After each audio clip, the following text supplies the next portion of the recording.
ಹೊಸನಗರದಿಂದ ಮತ್ತು ಶಿವಮೊಗ್ಗದಲ್ಲಿ ಒಂದು ಜಾಥಾ ಪಾದಯಾತ್ರೆ ಹೋಗಿ ಸರ್ಕಾರಕ್ಕೆ ಮತ್ತು ಕೇಂದ್ರ ಸರ್ಕಾರಕ್ಕೆ ಅವರಿಗೆ ಗಮನ ಹರಿಸ್ತಕ್ಕಂಥ ಕೆಲಸ ಮಾಡಬೇಕಾಗಿದೆ. ಇದೊಂದು ದೊಡ್ಡ ಆಂದೋಲನವಾಗಿ ಈ ಕ್ಷೇತ್ರ ಉಳಿಸ್ತಕ್ಕಂಥ ಕೆಲಸವನ್ನು ನಾವು ಅನಿವಾರ್ಯವಾಗಿ ಮಾಡಬೇಕಾಗಿದೆ. 2011ರಲ್ಲಿ 1,18,220 ಜನಸಂಖ್ಯೆ ಇತ್ತು. ಇವತ್ತು ಅದನ್ನು 15 ವರ್ಷ ಈ ಕೋವಿಡ್ ಆದ್ದರಿಂದ ಅದನ್ನು ಮುಂದಾಕಿದ್ರಿಂದ 15-16 ವರ್ಷ ಆಗಿದೆ. ಜನ ಹರಿದು ಹಚ್ಚಿ ಹೋಗಿ ಜನಸಂಖ್ಯೆ ಕಡಿಮೆ ಆಯಿತು, ಅದು ವಿಸ್ತಾರ ಹಾಗೆ ಅಭಿವೃದ್ಧಿಗೆ ಮಾರ್ಗ ಆಗ್ತದೆ. ಆದ್ದರಿಂದ ಈ ದೃಷ್ಟಿಯಿಂದ ನಾವು ಈ ಕ್ಷೇತ್ರವನ್ನು ಉಳಿಸ್ಕೊಳ್ತಕ್ಕಂಥದ್ದು ಭಾಳ ಮುಖ್ಯ. ಹೊಸನಗರ ಒಂದು ಇತಿಹಾಸದ ನಗರ ಇದು. ಇವತ್ತು ನಮ್ಮನ್ನು ಬೇರೆಯವರು ಆಳಂಥ ಕಾಲ ಬಂದುಬಿಟ್ಟಿದೆ. ಇದು ಬಹಳ ದುರ್ದೈವದ ಸಂಗತಿ. ನಾವು ಕೇಳೋದಿಗೆ ಮಿಜೋರಾಂ, ನಾಗಾಲ್ಯಾಂಡ್, ಮಣಿಪುರ, ಗೋವಾ ಅಂತಲ್ಲಿ 25-30-35 ಸಾವಿರ ಜನಕ್ಕೆ ಒಂದು MLA ಕ್ಷೇತ್ರ ಇದೆ. ಅದು ಗುಡ್ಡಗಾಡು ಅನ್ನೋಂಥ ಒಂದು ಕಾನ್ಸೆಪ್ಟ್ನಲ್ಲಿ ಮಾಡಿದ್ದಾರೆ. ಹೊಸನಗರ 3-4 MLAಗಳು ಇರ್ಬೋದಾದಂಥ ಕ್ಷೇತ್ರ ಅಳತೆ ನೋಡಿದರೆ ಭಾಳ ದೊಡ್ಡ ಕ್ಷೇತ್ರ. ಈ ಒಂದು ಹೋರಾಟದಲ್ಲಿ ಪಾದಯಾತ್ರೆಗೆ ಪೂರ್ವಭಾವಿ ಸಭೆ ನಾಳೆ ಗಾಯತ್ರಿ ಮಂದಿರದಲ್ಲಿ ಮೂಲೆಗದ್ದೆ ಗುರುಗಳ ನೇತೃತ್ವದಲ್ಲಿ ಆಗ್ತದೆ. ಇವತ್ತು ನಾವೊಂದು ತಾಯಿಯಿಂದೋದು ಮಗುವಾಗಿದ್ದೀವಿ. ಇದು ಯಾವ ಪಾರ್ಟಿಯೋ ಪಕ್ಷವೋ ಅಥವಾ ಯಾರು MLA ಇದು ಲೆಕ್ಕ ಅಲ್ಲ. ಎಲ್ಲ ಸಮಾಜಕ್ಕೂ ಅನುಕೂಲ ಆಗಬೇಕು ಅಂತಾದರೆ ಈ ಕ್ಷೇತ್ರ ಆಗಲೇಬೇಕು. ಇದಕ್ಕೆ ಪಕ್ಷಾತೀತವಾಗಿ ಜಾತ್ಯತೀತವಾಗಿ ನಾವೆಲ್ಲರೂ ಒಂದಾಗಿ ಎಲ್ಲೂ ರಾಜಕೀಯ ಬರೋದ ರೀತಿಯಲ್ಲಿ ಈ ಹೋರಾಟವನ್ನು ಜಯಗಳಿಸಬೇಕು. ಅದಕ್ಕೆ ಯಾರನ್ನ ಹಿಡಿಬೇಕು, ಏನೇನು ಮಾಡಬೇಕು. ಕ್ಷೇತ್ರ ಇಲ್ಲಿದ್ದಾಗ ನಾವೇನೇನು ನರಕ ಯಾತನೆಯನ್ನು ನಮ್ಮ ತಾಲೂಕಿನ ಜನ ಅನುಭವಿಸಿದ್ದಾರೆ ಅನ್ನೋದು ಅದು ನಾಳಿನ ಸಭೆಯಲ್ಲಿ ಗೊತ್ತಾಗ್ತದೆ. ಈ ನರಕ ಯಾತನೆಯನ್ನು ನಾವೇನಾದ್ರು ಬಿಡಬೇಕಂದ್ರೆ ನಮಗೆ ಕ್ಷೇತ್ರ ಆಗಬೇಕು. ನಮ್ಮ ಕೂಗು ಜಾಸ್ತಿ ಇರಬೇಕು. ಬರೀ ಬಾಯಲ್ಲಿ ಮಾತಾಡಿ ಭಾಷಣ ಮಾಡೋರಾಗೋದಿಲ್ಲ. ಒಂದು 4 ಜನ ಜೈಲಿಗೆ ಹೋಗೋಕ್ಕೂ ರೆಡಿ ಇರಬೇಕು. ಪೊಲೀಸ್ನವ್ರು ಅಲ್ಲಿದ್ದಾರೆ. ನಾವು 4 ಕಲ್ಲು ಹೊಡೆದ್ರೂ ಏನು ಬೇಜಾರಿಲ್ಲ. ಒಂದು 4 ಕೇಸ್ ಹಾಕೊಂಡ್ಕೊಳ್ಳಿ ಏನು ತಲೆ ಹೋಗೋದಿಲ್ಲ. ಈ ದೇಶಕ್ಕೆ ಸ್ವಾತಂತ್ರ್ಯ ಬರಬೇಕಾದ್ರೆ ಎಷ್ಟೋ ಜನ ಜೈಲಿಗೆ ಹೋಗಿದ್ದಾರೆ, ಎಷ್ಟೋ ಜನ ಸತ್ತಿದ್ದಾರೆ. ಹಾಗಾಗಿ ನಾವೇನು ಸಾಯೋದು ಬೇಡ, ಜೈಲಿಗೆ ಹೋಗೋಕ್ಕೂ ಬೇಕಾದ್ರೆ ರೆಡಿ ಇದೀವಿ ನಾವೆಲ್ಲ. ಮತ್ತೊಮ್ಮೆ ಸ್ವಾಗತ ಮಾಡ್ತಾ, ನಾವು ನಾಳೆ ಈ ಒಂದು ಹೊಸನಗರ ವಿಧಾನಸಭಾ ಕ್ಷೇತ್ರವನ್ನು ಪುನಃಸ್ಥಾಪಿಸಬೇಕು ಅನ್ನೋದು ಉದ್ದೇಶದಿಂದ ಒಂದು ಹೋರಾಟವನ್ನು ಪ್ರಾರಂಭ ಮಾಡುವ ಉದ್ದೇಶದಿಂದ ನಮ್ಮ ಮೂಲೆಗದ್ದೆ ಮಠದ ಸ್ವಾಮೀಜಿಗಳ ಸಾನ್ನಿಧ್ಯ ಅವರು ಮಕ್ಕಳತ್ವದಲ್ಲಿ ಇವತ್ತು ನಾಳೆ ಪೂರ್ವಭಾವಿ ಸಭೆಯನ್ನು ಗಾಯತ್ರಿ ಮಂದಿರದಲ್ಲಿ 11 ಗಂಟೆಗೆ ನಾವು ಏರ್ಪಾಡು ಮಾಡಿದ್ದೇವೆ. ಇದಕ್ಕೆ ನಾವು ಮಾನ್ಯ ದೇವಾನಂದರು, BJP ಮುಖಂಡರು, ಗಣಪತಿಯವರು ಮತ್ತು ಈ ಹೋರಾಟದಲ್ಲಿ 30 ಗ್ರಾಮ ಪಂಚಾಯಿತಿಯ ಸೈಕಲ್ ಜಾಥಾ ಮೂಲಕ ಜನಜಾಗೃತಿ ಮೂಡಿಸ್ತಕ್ಕಂಥ ಕರುಣಾಕರ್ ಅವರು ಮತ್ತು ಸಂಚಾಲಕರಿಂದ ಚಿದಂಬರಂ ಅವರು ನಾವು ಇದನ್ನು ಮುರುಳಿಯವರಿದ್ದಾರೆ. ಸೊ ಇದರ ಉದ್ದೇಶ ಏನಂದರೆ, ಹೊಸನಗರ ಕ್ಷೇತ್ರ ಹಿಂದೆ ಇತ್ತು. 2008 ನಂತರದಲ್ಲಿ ಈ ಕ್ಷೇತ್ರ ಜನಸಂಖ್ಯೆ ಕಡಿಮೆ ಆಗಿ ಇವತ್ತು ನಮ್ಮ ಕ್ಷೇತ್ರ ಇಲ್ಲದಾಗಿದೆ. ಇದರ ಪರಿಣಾಮವಾಗಿ ಹೊಸನಗರ ತಾಲೂಕಿನ 2 ಹೋಬಳಿ ಸಾಗರ ಕ್ಷೇತ್ರಕ್ಕೂ 2 ಹೋಬಳಿ ನಗರ ತೀರ್ಥಹಳ್ಳಿ ಕ್ಷೇತ್ರಕ್ಕೂ ಸೇರಿದಾಗ ಬರೀ ಅಷ್ಟೇ ಸಮಸ್ಯೆ ಆಗಿಲ್ಲ. ಸಮಸ್ಯೆ ನಿಟ್ಟೂರಿನಲ್ಲಿ 2 ಭಾಗ, ಪಂಚಾಯತಿಯ 2 ಭಾಗ ಆಗಿದ್ದಾವೆ. ಅದೇ ಥರ ಇಲ್ಲಿ ಜಯನಗರ ಮೇಲಿನ ಬಸ್ಸಿಗೆ 2 ಭಾಗ ಆಗಿದೆ, 2 ಭಾಗ ಇದೆ. ಪಂಚಾಯತ್ಗಳು ಸಹ ಡಿವೈಡ್ ಆಗ್ತಾ ಹೋಗಿದ್ದಾವೆ. ಈ ರೀತಿಯಿಂದ ಈ 5 ಮುಳುಗಡೆ ಆಗಿರ್ತಕ್ಕಂಥ ಈ ಪ್ರದೇಶದಲ್ಲಿ ಒಂದು ವಿಧಾನಸಭಾ ಕ್ಷೇತ್ರ ಇಲ್ಲ ಅಂದಾಗ ಇದರ ಅಭಿವೃದ್ಧಿ ಖಂಡಿತ ಹೋಗ್ತದೆ. ಮತ್ತು ಇದರ ಯಾರನ್ನ ಎಲ್ಲವೂ ಕೇಳಬೇಕು ಅನ್ನೋದು ನಮಗೆ ಅರ್ಥ ಆಗೋದಿಲ್ಲ. ತಾಲೂಕು ಪಂಚಾಯತಿ ಒಂದು ಯೂನಿಟ್ ಆಗಿದೆ, ಜಿಲ್ಲಾ ಪಂಚಾಯತಿಯು ಸಮಸ್ಯೆ ಆಗ್ತದೆ, ಜಿಲ್ಲಾ ಪಂಚಾಯತ್ ಡಿವೈಡ್ ಆಗ್ತದೆ. ಈ ಎಲ್ಲ ಆಧಾರದ ಮೇಲೆ ನಮ್ಮ ಕ್ಷೇತ್ರ ಪುನಃಸ್ಥಾಪಿಸಬೇಕು ಅನ್ನೋ ಉದ್ದೇಶದಿಂದ ಇವತ್ತು ನಾವೆಲ್ಲರೂ ಪಕ್ಷಾತೀತವಾಗಿ ಸ್ವಾಮೀಜಿಗಳ ನೇತೃತ್ವದಲ್ಲಿ ನಾವೊಂದು ಹೋರಾಟ ಮಾಡಿ ಹೊಸನಗರದಿಂದ ಮತ್ತು ಶಿವಮೊಗ್ಗದಲ್ಲಿ ಒಂದು ಜಾಥಾ ಪಾದಯಾತ್ರೆ ಹೋಗಿ ಸರ್ಕಾರಕ್ಕೆ ಮತ್ತು ಕೇಂದ್ರ ಸರ್ಕಾರಕ್ಕೆ ಅವರಿಗೆ ಗಮನ ಹರಿಸ್ತಕ್ಕಂಥ ಕೆಲಸ ಮಾಡಬೇಕಾಗಿದೆ. ಅದಕ್ಕೆ ಹಿರಿಯರಾಗಿದ್ದ ಸ್ವಾಮಿರಾವ್ ಸಹ ಧ್ವನಿ ಎತ್ತಿದ್ದಾರೆ. ಮತ್ತು ನಮ್ಮ ಆರ್ ಕೆ ಜ್ಞಾನೇಂದ್ರ ಸಹ ಇದರ ಪರವಾಗಿ ಮನೆ ಧ್ವನಿ ಎತ್ತಿದ್ದಾರೆ. ಅದೇ ರೀತಿ ನಮ್ಮ ಗೋಪಾಲಕೃಷ್ಣ, ನಮ್ಮ ಸಾಗರ ಕ್ಷೇತ್ರದ ಶಾಸಕರಾಗಿದ್ದ ಗೋಪಾಲಕೃಷ್ಣರು ಸಹ ಇದ್ರ ಬಗ್ಗೆ ಧ್ವನಿ ಎತ್ತಿದ್ದಾರೆ. ಜೊತೆಗೆ ಇವತ್ತು ನಾನು ಪಾರ್ಲಿಮೆಂಟು ರಾಘವೇಂದ್ರ ಸಹ ನಾನು ಮಾತಾಡಿದೆ, ತಮ್ಮ ಬೆಂಬಲ ಬೇಕು ಅನ್ನೋ ವಿಷಯ ಅಂತ ಹೇಳಿದೆ.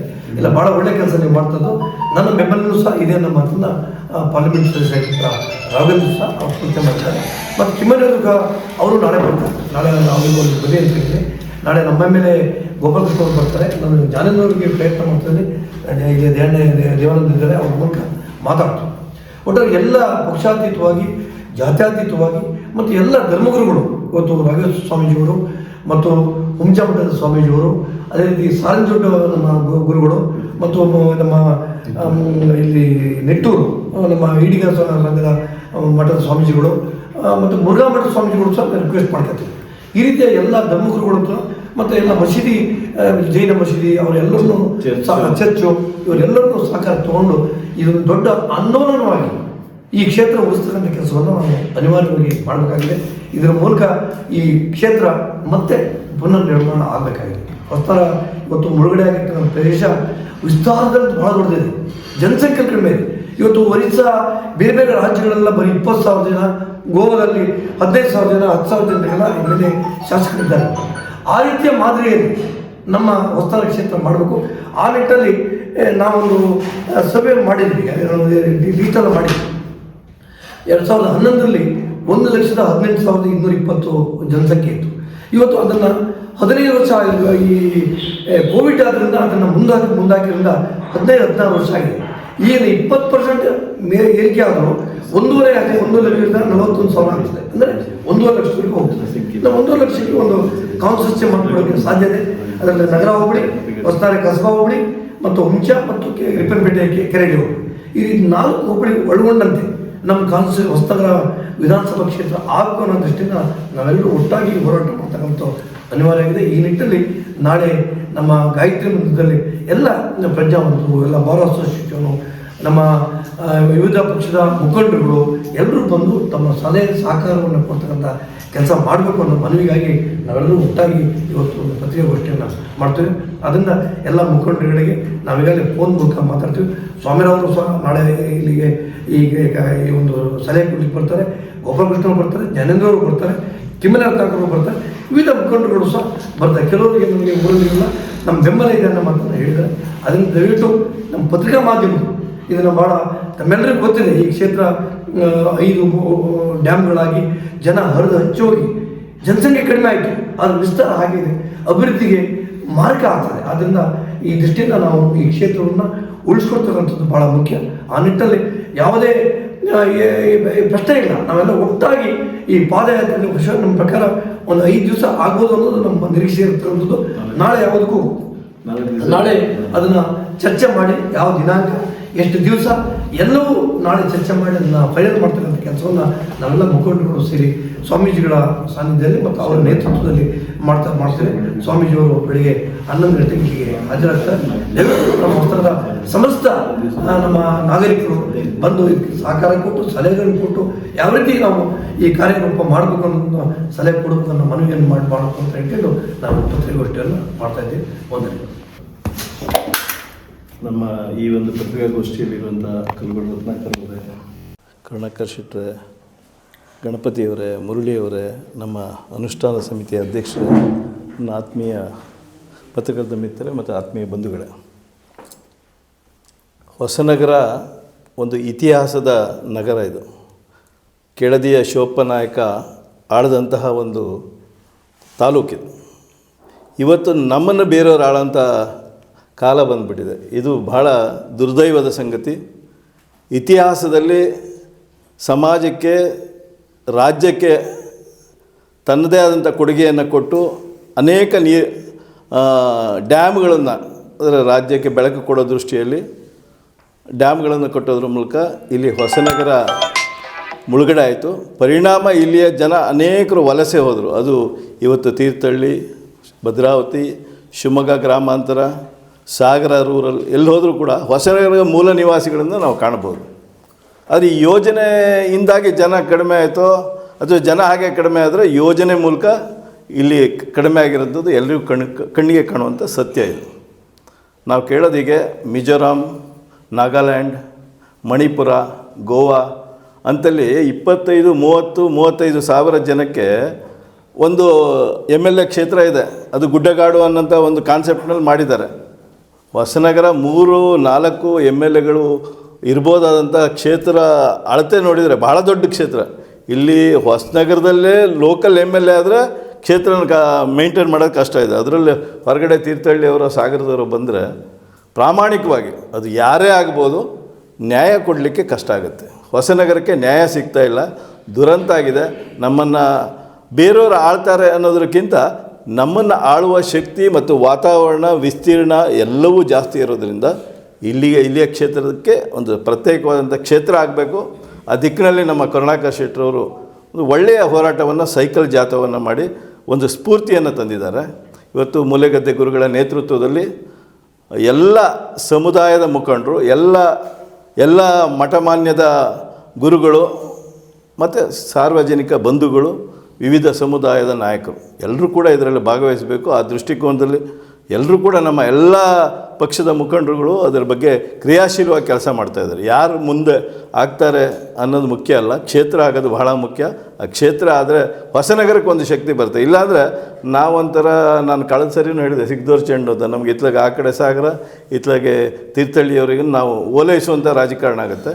ಅವ್ರದ್ದು ತಪ್ಪು ಅಂತ ಹೇಳಲ್ಲ, ಯಾಕೆಂದರೆ ಅವರು ಕಾನ್ಸ್ಟಿಟ್ಯೂನ್ಸಿ ಸಾಗರ ಕಾನ್ಸ್ಟಿಟ್ಯೂನ್ಸಿ ಇದೆ, ಸಾಗರ ಕೇಂದ್ರೀಕೃತವಾಗಿ ಅವ್ರು ಆಡಳಿತ ಮಾಡಬೇಕಾಗುತ್ತೆ. ತೀರ್ಥಹಳ್ಳಿ ಕ್ಷೇತ್ರ ಅಂದರೆ ತೀರ್ಥಹಳ್ಳಿ ಕ್ಷೇತ್ರಕ್ಕೆ ಕೇಂದ್ರೀಕೃತವಾಗಿ ಅವರು ಆಡಳಿತ ಮಾಡ್ತಾರೆ. ಆದರೆ ಹೊಸನಗರಕ್ಕೆ ಅದರಿಂದ ಅನ್ಯಾಯ ಆಗುತ್ತೆ.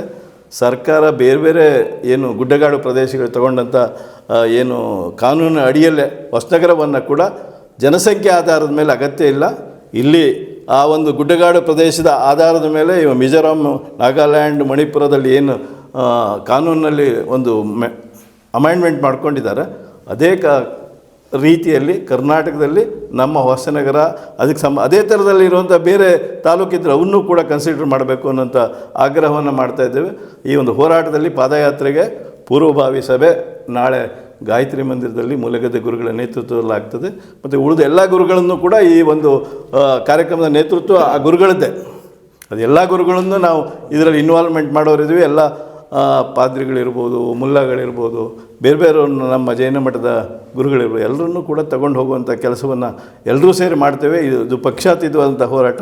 ಈ ಹೋರಾಟಕ್ಕೆ ವಿಶೇಷವಾಗಿ ನಾನು ಪತ್ರಿಕಾ ಮಾಧ್ಯಮದವ್ರನ್ನ ಕೇಳೋದಿಷ್ಟೇ, ನಾವು ಏನೇ ಮಾಡಿದರೂ ಅದಕ್ಕೆ ನಿಮ್ಮ ಕೊಡುಗೆ ಬಹಳ ಇರುತ್ತೆ. ನಾವು ಎಷ್ಟೇ ಸಣ್ಣದು ಮಾಡಲಿ, ಎಷ್ಟೇ ದೊಡ್ಡದು ಮಾಡಲಿ, ಅದನ್ನು ಹೈಲೈಟ್ ಮಾಡಬೇಕಾದವ್ರು ನೀವು. ಅದು ಹೊಸನಗರಕ್ಕೆ ಏನು ಕ್ಷೇತ್ರ ಆಗುವವರೆಗೆ ನಿಮ್ಮ ನಿರಂತರವಾದಂಥ ಬೆಂಬಲ ಬೇಕು ಅನ್ನೋಂಥ ವಿನಂತಿಯನ್ನು ಮಾಡ್ತಾ ನಾನು 2 ಮಾತು ಮುಗಿಸಿ ನಮಸ್ತೆ. ಎಲ್ಲ ಸಾರ್ವಜನಿಕ ಬಂಧುಗಳೇ, ಒಂದೇನು ಅಂತ ಕೇಳಿದರೆ, ಇವತ್ತು ನಾವೊಂದು ತಾಯಿ ಇಲ್ದೋದ ಮಗುವಾಗಿದ್ದೀವಿ. ಇದು ಯಾವ ಪಾರ್ಟಿಯೋ ಪಕ್ಷವೋ ಅಥವಾ ಯಾರು MLA ಇದು ಲೆಕ್ಕ ಅಲ್ಲ. ಟೋಟಲಿ ನಮ್ಮನ್ನು ಕೇಳ್ದೋದ ಸ್ಥಿತಿಲಿ ಇದ್ದೀವಿ ನಾವು ಇವತ್ತು ಅನಿವಾರ್ಯವಾಗಿ ಯಾವುದೇ ರೀತಿಯ ಹೋರಾಟಕ್ಕೆ ಸಿದ್ಧರಾಗಿ ಫಸ್ಟ್ ಈ ಕ್ಷೇತ್ರ ಆಗಬೇಕು. ಈ ಕ್ಷೇತ್ರದಲ್ಲಿ ಯಾವ ಕಾಲದಲ್ಲಿ ಹೇಗಿತ್ತು ಈ ಕ್ಷೇತ್ರ, ಇವತ್ತಿನ ಸ್ಥಿತಿ ಏನಾಗಿದೆ, ಅತ್ಲಾಗೆ 62, ಇತ್ಲಾಗೆ 70. ಅವ್ರಿಗೆ ಅಲ್ಲಲ್ಲಿ ಬೇಕಾಗಂತ ಗೆಲ್ಲ ಅಂತ ಓಟುಗಳಿದ್ದಾವೆ, ಆದರೆ ನಮಗೆಲ್ಲರೂ ಮಾಡಿದ್ದಾರೆ. ಆದರೆ ನಮ್ಮನ್ನು ಒಂದು ಲೆಕ್ಕಕ್ಕೆ ತಳೆದೋ ಸ್ಥಿತಿಲಿ ನಾವಿದ್ದೀವಿ. ಇದೇನಾದ್ರು ನಾವು ಮುಂದೆ ನಮ್ಮ ಮಕ್ಕಳು, ಕುಟುಂಬಗಳು, ಎಲ್ಲ ಸಮಾಜಕ್ಕೂ ಅನುಕೂಲ ಆಗಬೇಕು ಅಂತಾದರೆ ಈ ಕ್ಷೇತ್ರ ಆಗಲೇಬೇಕು. ಇದಕ್ಕೆ ಪಕ್ಷಾತೀತವಾಗಿ, ಜಾತ್ಯತೀತವಾಗಿ ನಾವೆಲ್ಲರೂ ಒಂದಾಗಿ ಎಲ್ಲೂ ರಾಜಕೀಯ ಬರೋದ ರೀತಿಯಲ್ಲಿ ಈ ಹೋರಾಟವನ್ನು ಜಯಗಳಿಸ್ಬೇಕು. ಅದಕ್ಕೆ ಯಾರನ್ನ ಹಿಡಿಬೇಕು, ಏನೇನು ಮಾಡಬೇಕು, ಅಮೆಂಡ್ಮೆಂಟ್ ಕೇಂದ್ರದಲ್ಲಿ ಏನಾಗಬೇಕು, ರಾಜ್ಯದಲ್ಲಿ ಏನಾಗಬೇಕು, ಅದನ್ನು ಅಷ್ಟನ್ನು ಒಟ್ಟಾಗಿ ಮಾಡಿ ಯಶಸ್ವಿಯಾಗಿ ಹೊಸನಗರ ಕ್ಷೇತ್ರ ಆಗಿ ಮತ್ತೊಮ್ಮೆ ಹೊಸನಗರ ವಿಜೃಂಭಿಸಲಿ ಅಂತ ಹೇಳ್ತಾ ತಮ್ಮೆಲ್ಲರಿಗೂ ಒಂದಿಸ್ತಾ ನಾನು ಮಾತನ್ನು ಮುಗಿಸ್ತೇನೆ. 7 ಹೋರಾಟಗಳು ನಡೆದಿದ್ದಾವೆ. ಅದಕ್ಕೆ ತಾಕೊಂಡಾಗೆ ಈಗ ಮತ್ತೊಂದು ಹೋರಾಟವನ್ನು ಎಲ್ಲ ಪಕ್ಷದವರು, ಎಲ್ಲ ಧರ್ಮದವರು, ಎಲ್ಲ ಜಾತಿಯವರು ಸೇರಿಕೊಂಡು ಮಾಡ್ತಿದ್ದಾರೆ. ನಾಳೆ 11 ಗಂಟೆಗೆ ಪೂರ್ವಭಾವಿ ಸಭೆ ಮೂಲೆಗದ್ದೆ ಸ್ವಾಮಿಗಳ ನೇತೃತ್ವದಲ್ಲಿ ನಡೀತಿದೆ. ಈ ಸಭೆಗೆ ಜಾತಿ, ಧರ್ಮ, ಪಕ್ಷ ಭೇದ ಮರೆತು ತಾಲೂಕಿನಲ್ಲಿರ್ತಕ್ಕಂಥ ಎಲ್ಲ ಸಂಘ ಸಂಸ್ಥೆ ಮುಖಂಡರು, ಎಲ್ಲ ಜಾತಿಯ ಮುಖಂಡರು, ಎಲ್ಲ ಧರ್ಮದ ಮುಖಂಡರುಗಳು ಬಂದು ಭಾಗವಹಿಸಿ ತಮ್ಮ ಅನಿಸಿಕೆಗಳನ್ನು ಹೇಳಿದಾಗ ಮಾತ್ರ ನಮಗೆ ಕ್ಷೇತ್ರ ಯಾಕೆ ಬೇಕು ಅನ್ನೋದು ಗೊತ್ತಾಗ್ತದೆ.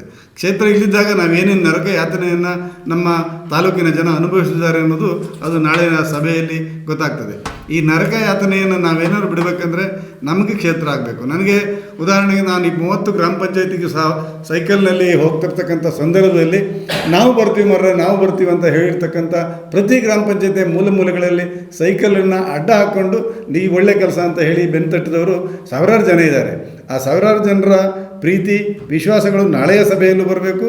ಮತ್ತು ನಾವು ಶಿವಮೊಗ್ಗ ಪಾದಯಾತ್ರೆ ಹೋಗಬೇಕಾದ್ರೆ ಕೊನೆಯ ದಿನ ಶಿವಮೊಗ್ಗದಲ್ಲಿ ನಮ್ಮ ಆ ರಸ್ತೆಯಲ್ಲಿ ಟ್ರಾಫಿಕ್ ಜಾಮ್ ಆಗುವಂಥ ರೀತಿಯಲ್ಲಿ ನಾವು ಪಾದಯಾತ್ರೆಗಳನ್ನು ಅಂತಿಮವಾಗಿ ಮಾಡಬೇಕು. ಯಾಕೆಂದರೆ ಸುಮ್ಮನೆ ಹೋದ ಪುಟ್ಟ ಬಂದ ಪುಟ್ಟ ಮಾಡಿದರೆ ಆಗೋದಿಲ್ಲ. ಕನಿಷ್ಠ ಕೊನೆಯ ದಿನ ಒಂದು 4,000 ರಿಂದ 5,000 ಜನ ನಾವು ಶಿವಮೊಗ್ಗ ಜಿಲ್ಲಾಧಿಕಾರಿಗಳಿಗೆ ಕಚೇರಿಗೆ ಹೋದಿವಿ ಅಂದಾಗ ಮಾತ್ರ ಅದು ನಮಗೆ ಆ ನ್ಯಾಯ ಸಂದಲಿಕ್ಕೆ ಸಾಧ್ಯ. ಅಸ್ಸಾಂ ವಿಚಾರ. ಈಗ ಉದಾಹರಣೆಗೆ ತೀರ್ಥಹಳ್ಳಿ ಮತ್ತು ಹೊಸನಗರದಲ್ಲಿ ಜಿಲ್ಲಾ ಪಂಚಾಯತ್ ಸಂಖ್ಯೆಯನ್ನು ಈಗ ಜಾಸ್ತಿ ಮಾಡಿದ್ದಾರೆ. ಅದೇ ರೀತಿಯ ಮಾನದಂಡಗಳನ್ನು ನಮ್ಮ ಕ್ಷೇತ್ರ ವಿಂಗಡಣಾ ಸಮಿತಿ 28ರಲ್ಲಿ ನಡೀತಕ್ಕಂಥ ಸಮಿತಿ ಸಭೆಯಲ್ಲಿ ಮಂಡನೆ ಆಗಬೇಕಂದ್ರೆ ನಮ್ಮ ಕೂಗು ಜಾಸ್ತಿ ಇರಬೇಕು. ಬರೀ ಬಾಯಲ್ಲಿ ಮಾತಾಡಿ ಭಾಷಣ ಮಾಡೋರಾಗೋದಿಲ್ಲ. ಒಂದು 4 ಜನ ಜೈಲಿಗೆ ಹೋಗೋಕ್ಕೂ ರೆಡಿ ಇರಬೇಕು. ಪೊಲೀಸ್ನವ್ರು ಅಲ್ಲಿದ್ದಾರೆ, ನಾವು 4 ಕಲ್ಲು ಹೊಡೆದ್ರೂ ಏನು ಬೇಜಾರಿಲ್ಲ, ಒಂದು 4 ಕೇಸ್ ಹಾಕೊಂಡ್ಕೊಳ್ಳಿ ಏನು ತಲೆ ಹೋಗೋದಿಲ್ಲ. ಈ ದೇಶಕ್ಕೆ ಸ್ವಾತಂತ್ರ್ಯ ಬರ್ಬೇಕಾದ್ರೆ ಎಷ್ಟೋ ಜನ ಜೈಲಿಗೆ ಹೋಗಿದ್ದಾರೆ, ಎಷ್ಟೋ ಜನ ಸತ್ತಿದ್ದಾರೆ. ಹಾಗಾಗಿ ನಾವೇನು ಸಾಯೋದು ಬೇಡ, ಜೈಲಿಗೆ ಹೋಗೋಕ್ಕೂ ಬೇಕಾದ್ರೆ ರೆಡಿ ಇದ್ದೀವಿ ನಾವೆಲ್ಲ ಅಂತ ತೋರ್ಸೋಣ. 4 ಟಿ ಸಿ ಆಫೀಸಲ್ಲಿ ಮಾತು ಕೇಳೋದು 4 ಕಲ್ಲು ಹಣಿಯೋಣ, ಅದರಲ್ಲೇನು ಬೇಜಾರಿಲ್ಲ. 4 ದಿನ ಜೈಲಿಗೆ ಹಾಕ್ಬೋದು, 4 ಕೇಸ್ ಹಾಕ್ಬೋದು, ಏನಾಗೋದಿಲ್ಲ.